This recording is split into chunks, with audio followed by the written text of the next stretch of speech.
футболист не започва по-често в мачовете на червените от първата минута.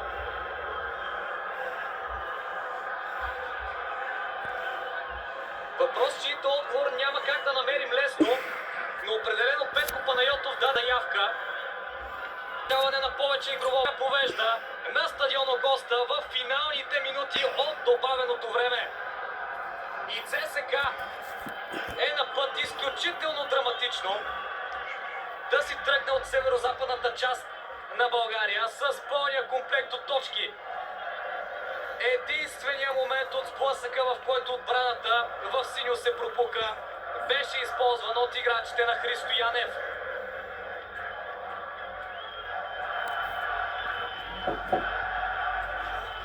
Андриан Лапеня вече е по екип и ще се появи на мястото на Йоанис Питас, докато Петко Панайотов продължава със своите празненства в близост до страничното долъгналото флагче. Сериозно се повиши настроението и в сектора за гости. Няма как и да е иначе.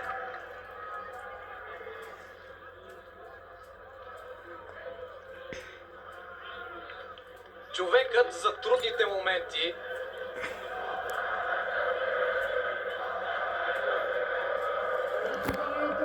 определено Петко Панайотов се превърна в такъв играч. Не само за ЦСКА през настоящата кампания, но и за младежката селекция, водена от Тодор Янчев. Можем да се върнем към едно негово попадение, реализирано на стадион Георги Бенковски в Пазарджик. Отново в финалните минути в сблъсъка срещу Чехия, спечелен от младите лъвове с 2-1. Петко Панайотов го направи отново. Джеймс Ето. Монтана се втурна в предни позиции. Монтана, който определено заслужава комплименти за своята игра. Монтана, който е на път да допусне още една загуба при резултат 0-1. По този начин завършиха 6 от 9 сблъсъка на Новака в ЕФБ лига от подновяването на шампионата.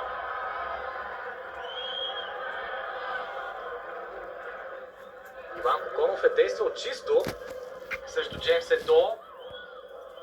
На това мнение е Венцислав Митрев.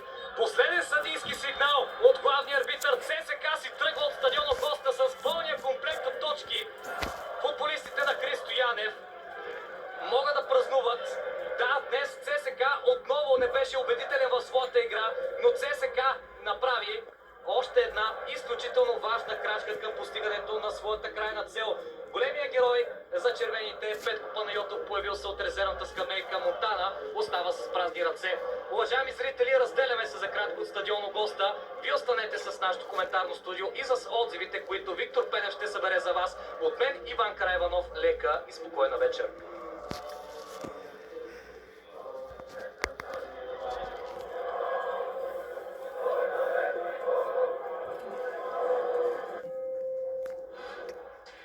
Мача, 5 победи на стадион Георги Спарухов за сините.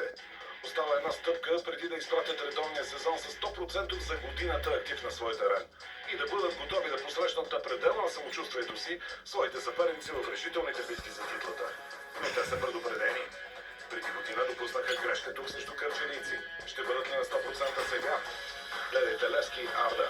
9 април, четвъртък от 20:30 по Диема Спорт HD. Не пропускай горещите спортни срещи. Абонирай се за Диема Екстра и Play Диема Екстра. Богатата програма от ЕФБ лига на разпети петък започва в морската столица. Соколите загубиха последните си 2 срещи тук срещу отбори от топ 3. Докато пролетта донесе прогреса, добришли и в техния град, навън те спечелиха само точка и вкараха само един гол през годината. Гледайте Спартак Варна Добруджа. 10 април, петък от 13 по Диема Спорт HD. Не пропускай горещите спортни срещи. Абонирай се за Диема Екстра и Play Диема Екстра. Ако сте необвързани и търсите